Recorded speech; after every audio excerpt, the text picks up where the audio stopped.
नमस्कार दर्शकों, मैं स्नेहा शर्मा आप सभी का दशा महादशा प्रोग्राम में हार्दिक अभिनंदन करती हूँ। आज मैं आपके लिए जानकारी लेके आई हूँ हस्तरेखा विज्ञान में से।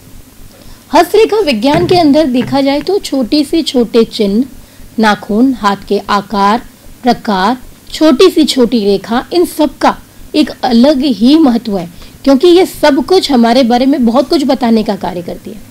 मान लीजिए हमारा नाखून भी है ना, ये भी हमारे बारे में बहुत कुछ बता देता है। तो यानी हथेली की रेखाएं तो कितना कुछ बताने का यहाँ पर काम करती है। आपके जीवन में क्या घटित हो रहा है, क्या घटने वाला है, या फिर क्या घट चुका है। अब उनमें से कितनी रेखाएं रह जाती हैं, उनके हिसाब से यहाँ पर जाना जा सकता है। क्यों?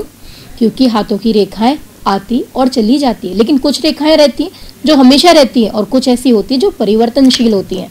जो परिवर्तनशील होती है वो हमें ये बताती है कि कुछ घटित होने वाला है, वो उनका आभास कराती हैं। जीवन में वो घटनाएं जो घटित हो जाती हैं, उसके बाद वो रेखाएं विलुप्त हो जाती हैं। फिर नई रेखाओं का निर्माण होता है। जिस प्रकार समय चक्र होता है, अच्छा समय आता है, व्यतीत होता है, चला जाता है, फिर बुरा समय आता है, व्यतीत होता है और चला जाता है, ठीक उसी प्रकार ही यहाँ पर कुछ ऐसी रेखाएं होती हैं जो आती हैं और चली जाती हैं, और कुछ ऐसी रेखाएं होती हैं जो हमेशा रहती हैं। जो हमेशा रहने वाली रेखाएं होती है, उन्हीं में से ही एक रेखा के बारे में जानकारी लेकर आई हूं आपके लिए। अगर ऐसी रेखा हाथ में मिल जाए तो समझिएगा कि कई सारी दिक्कतें बढ़ सकती हैं। ऐसा नहीं है कि उसके कुछ अच्छे परिणाम देखने को नहीं मिलते, लेकिन तकलीफें भी ये रेखा कम नहीं देती। जानना चाहते हैं कौन सी रेखा है, तो पूरा प्रोग्राम देखना बहुत ज्यादा जरूरी है, तभी समझ पाएंगे कि ये मैं किस रेखा के बारे में बात कर रही हूं। तो देखिए, हस्तरेखा विज्ञान का अर्थ ही क्या है? हमारा हस्त यानी कि हमारा हाथ। तो यहाँ पर हम इस रेखा की बात करेंगे कि ये बनती कैसे है। तो यहाँ पर आप स्क्रीन पे भी देख सकते हैं कि इसका जो निर्माण है, जो निर्माण हो रहा है, वो हो रहा है तर्जनी, मध्यमा, अनामिका, इन 3 उंगलियों से। उंगलियों के ठीक नीचे यदि हम जाएंगे तो यहाँ पर क्या आएगा? बृहस्पति क्षेत्र, शनि क्षेत्र, और यहाँ पर आएगा सूर्य क्षेत्र, जो शुरू होती है तर्जनी से लेकर अनामिका तक एक अर्धचंद्र वृत्ताकार बनाती है, यानी आधा इस प्रकार का। इसे हम कहते हैं शुक्रवलय। इसे हम शुक्र मुद्रिका के नाम से भी जानते हैं, और शुक्र का पतंग भी हम इसको कहते हैं। ये रेखा जिस भी जातक या जातिका के हाथ में होती है, चाहे वो स्त्री हो चाहे पुरुष हो, एक बात हमेशा कॉमन देखने को मिलती है। कॉमन बात वो ये होती है कि ऐसे जातक या जातिका किसी ना किसी बात को लेके हमेशा परेशान रहते हैं। अब परेशानी का कारण तो यहाँ पर कुछ भी हो सकता है, कुछ भी मतलब कुछ भी, कोई भी रीजन। सब कुछ है तो भी परेशान है, जीवन में उनके पास कुछ भी नहीं है तो भी परेशान है। तो इसको ऐसे समझिए कि ये वल्य का देखने से ही एक अर्थ तो पता चल जाता है कि मानसिक अशांति तो है ही है। अब कारण क्या, वो पूरा हाथ देखने के बाद ही पता चलेगा। यानी मन जो है, मस्तिष्क जो है, वो शांत नहीं है। ये वल्य यहाँ पर एक चीज को क्लियर कर देता है। अब ये वल्य पूर्ण रूप से बन कैसे रहा है? या तो ये बिल्कुल पूर्ण बना हुआ है, बिल्कुल भी दूषित नहीं है, या फिर ये दूषित होकर बन रहा है। थोड़ा यूं चला फिर रुक गया, फिर यूं चला फिर रुक गया, यानी अर्धवृत्ताकार जो ये बनाएगा, अर्धचंद्र वृत्ताकार, वो टूट टूट के बनाएगा। बीच में उसके कोई ना कोई अशुभ चिन्ह बन रहा होगा, या फिर किसी मोटी रेखा में बन रहा हो, एक के ऊपर एक रेखा आ रही हो, यानी डबल शुक्रवल्य बन गए। एक बार इस तरीके से बना, एक बार वापस इस तरीके से बन गया, तो रेखा क्या बन गई? इसकी 2 बार बन गई। कितने घेरे में बन रहा है, हाथ के अंदर ये कितना घेरा ले रहा है, किन किन रेखाओं को काटते हुए ये बना रहा है, इसके बीच में कौन कौन सी रेखाएं कट रही हैं, वो सब कुछ महत्वपूर्ण है। खाली एक वल्य को देख के हम यहाँ पर डिसीजन नहीं ले सकते, लेकिन एक बात कॉमन तो मिलेगी। जैसा मैंने पहले बताया, ये वल्य देखते ही एक बात समझ में आ जाएगी, यानी मन और मस्तिष्क दोनों शांत नहीं है। बाकी तो पूरा हाथ देखने के बाद ही पता चलेगा कि दिक्कत आ क्या रही है। इस वल्य का प्रभाव अच्छे रूप में जातक को मिल रहा है या बुरे रूप में जातक को मिल रहा है, किस रूप में मिल रहा है, वो सारी की सारी बातें जो है वो कंसीडर होती है यहाँ पे देखने के बाद में कि कारण आखिर है क्या। जातक की समस्या है, उसके काम से संबंधित अगर हाथ में ऐसा दिख जाए तो इसका मतलब यहाँ पर देखने को मिलता है कि कहीं ना कहीं संबंध, भाग्य रेखा भी यहाँ पे टूट टूट के चल रही होगी, यानी उसके कार्य क्षेत्र में दिक्कत, जीवन रेखा भी टूट के चल रही होगी, या फिर लगातार उसमें कट आ रहे होंगे रुकावट वाले, जिसे हम बाधा रेखा कहते हैं। अगर बाधा रेखा भी यहाँ पर बन रही है तो इसका मतलब है कि व्यक्ति जो परेशान है, उसकी परेशानी का जो कारण है वो कारण कहीं ना कहीं उसके काम से और आर्थिक मामलों से है। क्यों है कारण? अब इसको समझना जरूरी है, क्योंकि ये व्यक्ति के अंदर क्या करेगी, एक अलग तरीके की धुन सवार करवा देगी कि उसको आगे बढ़ना है। आगे बढ़ना है ये बुरी बात नहीं है, आगे बढ़ने के लिए रास्ता क्या लेना है इस पर भी तो निर्भर करता है। अब धुन तो सवार हो गई आगे बढ़ने की, आगे बढ़ना है, बढ़ना है, बढ़ना है, बहुत अच्छी बात है, आगे बढ़ना है, हर किसी के अंदर ये धुन सवार होनी चाहिए कि आगे बढ़ना है, लेकिन किन टर्म्स और कंडीशन में आगे बढ़ना है? ईमानदारी के रास्ते में आगे बढ़ना है या गलत करके आगे बढ़ना है? यहाँ पर व्यक्ति अपनी समझ खो बैठता है। दिक्कत वही आती है कि आगे बढ़ने के चक्कर में सही और गलत के बीच का अंतर भूल जाना।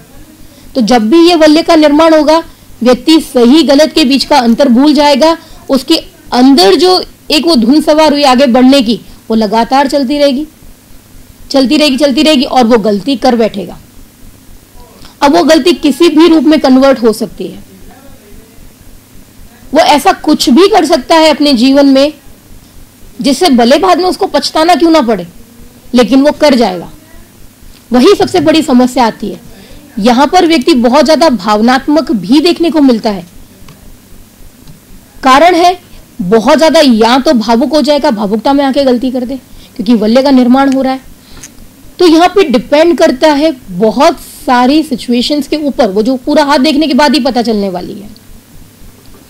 अगर यहाँ पर एक मोटी रेखा बनी हुई हो, यानी जो लाइन बन रही है वल्य की, वो कैसी हो, बहुत ज्यादा मोटी और बहुत ज्यादा गाढ़ी हो, तो ऐसी स्थिति में सबसे पहली बात तो ये ध्यान रखने वाली कि जब भी ऐसा वल्य बन रहा हो हाथ के अंदर में, तो देखते ही एक चीज क्लियर हो जाती है, वो ये है कि ये जातक जो है वो अपने परिवार के नाम को खराब कर ही देगा गलती करके। यानी उससे कोई इतनी बड़ी गलती होने वाली है जो उसके परिवार के नाम को, प्रतिष्ठा को बहुत ज्यादा क्षति पहुंचाएगी। पूरे जीवन काल में कभी भी वो ऐसी गलती कर सकता है जिसके वजह से उनके माता पिता की संपत्ति भी जाए और साथ में नाम भी जाए। ये दोनों ही गलतियां उसके जीवन में उसके ऊपर बहुत ज्यादा भारी पड़ने वाली होती हैं। ऐसा ही वल्य बनते हुए, यानी यहां तक जो वल्य बना था, ये बनते हुए तो यहां तक ना रुकते हुए क्या करे, बुध क्षेत्र को भी पार कर जाए। यानी यहां तक बनते हुए उसके बाद इसमें से एक कड़ी और निकलती हुई क्या कर जाए, एक रेखा क्रॉस करती हुई निकल जाए। तो ऐसे में क्या होता है, जातक या जातिका जो होते हैं वो धोखेबाज होते हैं। ऐसे व्यक्तियों के अंदर, सबसे पहली बात हम जातक की बात करते हैं, तो ये क्या होते हैं, जातक बहुत ज्यादा धूर्त भी होते हैं और धोखेबाज भी देखने को मिलते हैं। इनके अंदर एक बहुत ज्यादा अहंकार होता है स्वयं के पुरुष होने का, अहंकारी पुरुष जिसकी कोई सीमा नहीं है। अपने मन की संतुष्टि के लिए कई स्त्रियों के साथ में ये संबंध भी बनाते हैं और उन स्त्रियों को धोखा भी देते हुए नजर आते हैं। इनका वैवाहिक जीवन भी इसीलिए ज्यादा अच्छा देखने को नहीं मिलता है, क्योंकि यह रेखा जो है वो वैवाहिक जीवन को भी काटती हुई निकल जाए तो ऐसे व्यक्ति का वैवाहिक जीवन भी शुभ नहीं, यहाँ पर नहीं रहने वाला। वहां पर भी कोई ना कोई दिक्कतें रहेंगी। क्यों? अन्य स्त्रियों के साथ में संबंधों के कारण, जिसमें ये अपनी पत्नी को भी धोखा देंगे और जिन स्त्रियों के साथ में जुड़ेंगे उनको भी धोखा देंगे। यानी यूं कहा जाए अनैतिक संबंधों के कारण इनका नाम तो खराब होगा और वैवाहिक जीवन भी अच्छा नहीं रहेगा। और सेम यही अगर स्त्री के हाथ में हो तब भी ये सेम ही रहेगा। ऐसे में जो स्त्री होगी उसके भी कई सारे पुरुषों के साथ में संबंध देखने को मिल सकते हैं। वह भी यहाँ पर अपने परिवारों के साथ में भी धोखा कर सकती है और अपनी इच्छा पूर्ति के लिए भी वो यहाँ पर कुछ भी कर सकती है। तो ऐसे में ये ऐसा वल्य जो है वो शुभ नहीं माना जाता, चाहे वो पुरुष के हाथ में हो चाहे वो स्त्री के हाथ में हो। दोनों हाथों में अगर ऐसा देखने को मिल जाता है तो इसका मतलब है वो फलीभूत होकर रहेगा। एक हाथ में मौजूद है दूसरे हाथ में मौजूद नहीं है, तो इसका मतलब यह है कि व्यक्ति अपने कर्म के अनुसार जो चीज घटित होने वाली है उसमें परिवर्तन कर सकता है। यहाँ पर उसकी सूझबूझ जो है वो काम आ सकती है। हाथ का आकार प्रकार यहाँ पर भी बहुत महत्वपूर्ण रहता है। ये सब कुछ देखना बहुत ज्यादा यहाँ पर जरूरी है। यहाँ पर है ना, ये एक दिक्कत और देता है। दिक्कत क्या देता है? देखिए, सबसे मुश्किल वाली बात यहाँ पर ये आ जाती है कि ये होते हैं अटेंशन सीकर। हर जगह इनको अपनी इंपॉर्टेंस चाहिए कि हर कोई इनके ऊपर ध्यान दे। एक दिक्कत और भी बनाता है अटेंशन सीकिंग के। इनके अंदर क्या रहता है कि परिवार में जैसे इनका अपनी फैमिली है, उसी को ही लेके बात करते हैं। इनकी अगर अपनी फैमिली, तो ये चाहते हैं कि परिवार में इनकी पूंछ ज्यादा हो, हर कोई इनसे पूछ कर डिसीजन ले। यानी यूं समझ लीजिए, भले घर में छोटे भी क्यों ना हो, वही चाहते हैं कि इस उम्र में भी इनको घर का मुखिया बना दिया जाए, हर बात में इनकी सलाह ली जाए, हर चीज में इनको आगे किया जाए। तो इनके साथ में दिक्कत सबसे बड़ी यही आती है। और जब ऐसा नहीं होता है तो ये क्रोधित हो जाते हैं, गुस्सा हो जाते हैं कि इनका मान नहीं किया गया। तो उसी वजह से यहां पर दिक्कतें देखने को मिलती है। चाहे इनका फ्रेंड सर्कल भी क्यों ना हो, इनका कार्य क्षेत्र भी क्यों ना हो, तो वहां पर भी ये सारी बातें मायने रखती हैं, जिस वजह से भी कई बार पारिवारिक कलेश देखने को मिलता है, कार्य क्षेत्र में दिक्कत देखने को मिलती है। यहाँ पर दोस्ती भी लंबे समय तक नहीं चलती है। तो बहुत सारी चीजें यहाँ पर देखने को मिलेंगी, बहुत सारी घटनाएं ऐसी जीवन में घटेंगी इस वल्य के कारण। तो ये वल्य जो है वह शुभ ज्यादातर परिणाम नहीं देता है, लेकिन कुछ स्थिति में ये अच्छे परिणाम देता भी है। ऐसा नहीं है कि सिर्फ बुरे ही बुरे परिणाम है इसके, कुछ अच्छे परिणाम भी देखने को मिलेंगे। खराब कब कब देंगे? सबसे पहली बात, जब मोटी रेखा में बन रहे हो तब ये सबसे ज्यादा खराब परिणाम देते हैं। तो ये तो अब तक हमने सारे जाने थे इसके नेगेटिव, सारे नेगेटिव पॉइंट्स शुक्र वल्य के। अब इसके बारे में कुछ पॉजिटिव बात भी जानते हैं। तो देखिए, इसकी बनावट वाली जो रेखा है वो क्या हो? पतली हो। पतली रेखा से इसका निर्माण हो रहा हो तो सबसे पहली बात, बातचीत करने के बहुत ज्यादा सभ्य होंगे। बातचीत करने का तरीका इनका बहुत ज्यादा अच्छा होने वाला है। कन्विंसिंग, किसी से भी बात कर रहे हैं उनको अपनी बातों में सबसे पहले ले लेंगे। यानी कोई भी व्यक्ति उनसे इतना कन्विंस हो जाए कि उनकी बात माननी ही पड़ेगी, रास्ता नहीं होता अगले व्यक्ति के पास में, वो अपनी बात को मनवा कर छोड़ते हैं।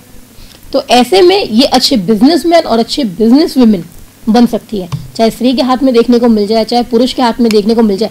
लेकिन रेखा की बनावट कैसी होनी चाहिए? पतली होनी चाहिए, बिल्कुल स्पष्ट होनी चाहिए, बीच में कोई अशुद्धि ना हो, कोई टूट ना हो, कहीं से दूषित ना हो रही हो। तो उस केस में ये रेखा जो है वो बहुत ज्यादा अच्छे परिणाम आपको देती है। इतनी समझदारी की बातें करेंगे, भले ही उम्र भी कम हो, तो आपको लगेगा इस उम्र में ही इतनी बड़ी बड़ी बातें, इतनी ज्ञान भरी बातें, ऐसी बातें ये कर कैसे सकते हैं? तो शुक्र वल्य की बात करें तो इसके अच्छे पॉइंट्स यहां देखने को मिलते हैं कि ये बहुत ज्यादा आपको क्या बना देता है? इंटेलिजेंट बना देता है। कभी कभी आपके पास में बुद्धि का विस्तार भी बहुत ज्यादा हो जाता है, उम्र से पहले विस्तार करा देता है, जिम्मेदारी भी आपको प्रदान कर देता है, वाणी का भी यहां पर धनी बना देता है। शुक्र वल्य शनि की उंगली की जड़ से बन रहा हो, यानी यहां पर बने और यहां तक, यानी यूं चल रहा हो, ये जो जड़ है ना यहां से बन रहा हो, नीचे से यहां से बनते हुए यहां की ओर जाए, यानी थोड़ी सी अपनी जगह छोड़ दे, भले सिरा ले रहा हो लेकिन कोने से बन रहा हो और यहां पर टच करते हुए बन रहा हो, बिल्कुल नजदीक से सट के बन रहा हो, ज्यादा नहीं हो यहां पर गैपिंग ज्यादा नहीं होनी चाहिए, ये बिल्कुल क्या सट के बन रहा हो ऐसे। तो ऐसे में क्या होता है, बहुत ज्यादा भाग्यशाली बनाएगा, क्योंकि अगर ये सट के बनेगा तो सूर्य क्षेत्र को भी लेगा, यानी नजदीक से जब बनेगा तो सूर्य क्षेत्र की ओर से भी वल्य का निर्माण होगा। तो यहाँ पर ये आपको बहुत ज्यादा क्या बना देगा? भाग्यशाली बना देगा। स्वास्थ्य भी यहाँ पर आपका अच्छा देखने को मिलेगा। लेकिन एक दिक्कत जो ये देता है वो देता है कि संतान को लेकर चिंता बनी रहती है। जैसा कि मैंने पहले बताया था, कॉमन चीज कुछ ना तो कुछ ये देगा ही देगा, वो कॉमन चीज एक ही होती है, वो है तनाव। तो संतान को लेकर तनाव बना रहता है। यही सेम हथेली में बात करें, यहाँ पर ये वाली उंगली होती है सूर्य की, इसके नीचे से जो रेखा जाती है वो सूर्य रेखा कहलाती है। सूर्य रेखा और हम भाग्य रेखा की बात करें, इनको काटते हुए बन जाए तो ये क्या करती है? आपके भाग्य में भी वृद्धि करने का काम करती है और सबसे ज्यादा उन्नति आपको कला और साहित्य के क्षेत्र में देती है। तो ये और भी ज्यादा अच्छी मानी जाती है यहाँ पर। तो ये तो थे इसके पॉजिटिव पॉइंट्स। बहुत ज्यादा पॉजिटिव पॉइंट्स। तो सिर्फ नेगेटिव पॉइंट्स नहीं है, इसके पॉजिटिव यहाँ पे साइड्स भी मौजूद है। तो यहाँ पर दोनों चीजें देखने को मिलती है, लेकिन डिपेंड करता है आपका हाथ कैसा है। केवल एक वल्य के आधार पर हम यहाँ पर डिसीजन नहीं ले सकते हैं कि वल्य बना हुआ है तो ये सारी चीजें देखने को ही मिलेगी। यहाँ पर थोड़ा बहुत परिवर्तन भी हो सकता है, जैसे कि वह क्या करे, पूर्ण रूप से नहीं बना हुआ हो, उसमें कोई अशुभ प्रकार का चिन्ह बन रहा हो जिस वजह से दिक्कत आ रही है, टूट टूट के बन रही है। जैसे मैंने पहले ही बोला, एक हाथ में मौजूद है, दूसरे हाथ में बना हुआ ही नहीं है यहाँ पे वल्य। तो उस सिचुएशन में यहाँ पर फलों में कमी भी आएगी और परिवर्तन भी आएगा। ऐसा ही चिन्ह अगर आपके हाथ में बना हुआ है या फिर आप अपने बारे में जानना चाहते हैं, अपनी हस्तरेखा का विश्लेषण करवाना चाहते हैं, अपने भविष्य को लेकर आपके मन में भी कई सारे सवाल हैं, तो आप हमसे हमारे कार्यालय पर संपर्क कर सकते हैं या फिर ऑनलाइन कंसल्टेंसी भी यहाँ पर आप प्राप्त कर सकते हैं। अब बढ़ेंगे प्रोग्राम में आगे और जानेंगे कैसे बीतने वाला है हमारा आज का दिन, क्या कहते हैं हमारे आज के सितारे। शुरुआत करेंगे हम मेष राशि से। मेष राशि वालों, सितारों का कहना है कि आप किसी परिवर्तन के बारे में सोच रहे हैं, लेकिन ये परिवर्तन जो है वो आपके लिए अच्छा नहीं है। कार्य क्षेत्र जो आपका है वहां पर माहौल बेशक आपके हिसाब का नहीं हो, आप अपने काम को बदलने का सोच रहे हैं तो कुछ समय रुक जाइए। यहाँ पर परिवर्तन आपके अनुकूल हो जाएगा, लेकिन काम को यहाँ पर स्विच करने की जरूरत नहीं है, थोड़ा समय आपको रुक जाना ही हितकारी रहेगा। वृषभ राशि, आपके शत्रु जो है वो आपको परेशान करने की कोशिश कर सकते हैं, लेकिन आपका प्रभाव इतना है कि वो उसमें सफल नहीं हो पाएंगे। ऐसी स्थिति में आपको बस एक चीज का ध्यान रखना है, अपनी नजर उन पे बनाए रखनी है ताकि वो आपके मान सम्मान को यहाँ चोट ना पहुंचा पाए। बस इतना सा ध्यान रखना है। अन्य क्षेत्रों में दिन शुभ है, पारिवारिक मामलों में भी यहाँ पर दिन शुभ है, स्वास्थ्य की दृष्टि से भी दिन जो है वो उत्तम बना हुआ है। मिथुन राशि, आर्थिक मामलों में लेन देन से आज थोड़ा बचिएगा। आपके पारिवारिक जीवन में आज मधुरता बनी रहेगी। संतान जो है वो आपकी उन्नति के लिए लगातार प्रयास करती रहेगी और इसी प्रयास को देखकर आपका मन भी काफी प्रसन्न बना रहेगा। कर्क राशि, आज नुकसान हो सकता है आपका, तो इसीलिए थोड़ा सा सावधानी बरतिएगा। दूसरों पर जल्दी भरोसा नहीं करना है और अपने काम की जिम्मेदारी, अपने व्यापार की जिम्मेदारी तो किसी और को देनी ही नहीं है आज, तो इसीलिए बहुत ज्यादा सावधानी बरतिएगा। यात्रा आपके लिए यहाँ पे लाभकारी हो सकती है। सिंह राशि, पिता का सहयोग आज पूर्ण रूप से बना रहेगा। आपको कोई भी इंपॉर्टेंट डिसीजन लेना हो तो आप उनसे पूछकर ले सकते हैं। महत्वपूर्ण निर्णयों में काफी सहायक होंगे वो आज आपके लिए। पारिवारिक जीवन में भी यहाँ पर आज शांति बनी रहेगी। जीवन साथी भी यहाँ पर आपकी उन्नति के लिए खूब प्रयास करने वाला है, आपकी पूर्ण रूप से यहाँ पर मदद करने वाला है, आपको पूरा सपोर्ट करने वाला है। आर्थिक स्थिति भी यहाँ पर आपकी अच्छी नजर आ रही है आज के दिन। कन्या राशि, भविष्य को लेकर यहाँ पर चिंतित नजर आएंगे, क्योंकि आप जो चाह रहे हैं अपने धन को रिजर्व करके रखने की, यानी कि पैसा बचाने की, जो हो नहीं पा रहा है आपसे, तो आपके मन में बार बार ऐसे ख्याल आएंगे कि मैं अपने आर्थिक मामलों को लेकर मेरा भविष्य कैसा रहेगा। तो भविष्य की चिंता आपको बहुत ज्यादा रहने वाली है आर्थिक मामलों को लेकर, जिसकी वजह से आप सोचेंगे आप कोई निवेश कर दें, लेकिन धन रुक ही नहीं रहा है, निवेश करें कैसे। वो सारी कई ऐसी बातें आपके दिमाग में आज चलती रहेंगी। भाई बहनों का सहयोग जो है वो पूर्ण रूप से आपको प्राप्त होने वाला है। कोशिश ये करिएगा कि अपने विचारों में थोड़ी सकारात्मकता लाए, भविष्य को लेकर ज्यादा चिंतित ना हो आप, क्योंकि हमारा वर्तमान ही हमारे भविष्य का निर्धारण करता है। इसीलिए तो थोड़ा सा यहाँ पर चिंता को दूर करिएगा और अपने प्रेजेंट को सही करने की कोशिश करिएगा, ना कि आप अपने भविष्य को लेकर सोचते रहें। तुला राशि, सामाजिक कार्य करने पर आपकी ख्याति पे यहाँ पर आज विस्तार होने वाला है। परिवार में छोटे सदस्य की तबीयत आज बिगड़ सकती है, जिसके वजह से परिवार का माहौल भी यहाँ पर आज प्रभावित देखने को मिलेगा। वृश्चिक राशि, प्रेम प्रसंग वार्ताओं हेतु आज दिन शुभ बना हुआ है। अपने रिश्ते को मजबूत बनाने के लिए आप पूर्ण रूप से प्रयास करेंगे। विदेश यात्रा कर रहे हैं आप तो दिन आपके लिए शुभ रहेगा। धनु राशि, प्रियजनों के प्रति थोड़ा यहाँ पर चिंतित रहेंगे आप। कामकाज की स्थिति अनुकूल बनी रहेगी। रोजगार के क्षेत्र में आज पद व गरिमा दोनों में वृद्धि होने का दिन है। छात्रों को भी मन चाहे क्षेत्र में शिक्षा यहाँ पर प्राप्त होगी और उससे रिलेटेड भी यहाँ पर वो पूरा प्रयास करेंगे कि और आगे बढ़ने के लिए वो क्या क्या करें। पारिवारिक वातावरण भी यहाँ पर काफी शुभ बना रहेगा। मकर राशि, घर परिवार में भी कोई ना कोई समस्या बनी रहेगी। आपको केवल यहाँ पर धैर्य रखना है और पूरा प्रयास करना है कि किस तरीके से आप इस समस्या वाले मुद्दे को सुलझा सके। प्रॉपर्टी संबंधित लेन खरीदने की और बेचने से संबंधित यहाँ पर वार्ताएं परिवार में हो सकती हैं, लेकिन समय अभी शुभ नहीं है, थोड़े समय के लिए टाल दे तो ही बेहतर रहेगा। कुंभ राशि, दिन काफी शुभ है आपके लिए। काफी समय के बाद आपको यहाँ पर आज के दिन एक अच्छा समाचार मिल सकता है, जिसके वजह से दिन आज काफी आनंदमय व्यतीत हो जाएगा। उत्साह से भरा रहेगा आपका दिन। रुका हुआ कार्य भी यहाँ पर आज आपका पूर्ण हो सकता है। मीन राशि, जीवन साथी का स्वास्थ्य यहाँ पर आज प्रभावित देखने को मिलेगा। घर में जो बुजुर्ग जन है उनके ऊपर आज कोई झूठा आरोप लग सकता है, मानहानि हो सकती है, तो थोड़ा यहाँ पर सावधानी बरते। छात्रों के लिए दिन जो है वो आज अधिक मेहनत करने वाला है। ये तो हमने जाना 12 राशि वालों का हाल। अब मैं आपसे विदा चाहूंगी। कल हम फिर मिलेंगे नई जानकारी के साथ में। हस्तरेखा विज्ञान से संबंधित कुछ नया जानेंगे हम शनि वल्य के बारे में, तो इसलिए देखना ना भूलिएगा कल का प्रोग्राम कि ये जो वल्य है अगर हाथ में निर्मित हो जाए तो कितना कुछ गलत कर सकता है आपके साथ और कितना कुछ ऐसा है जो आपको जीवन में प्रदान भी कर देता है। तो इसीलिए देखना ना भूलेगा हमारा कल का एपिसोड, जिसके बारे में आपको जानकारी मिलने वाली है शनि वल्य के बारे में। नमस्कार।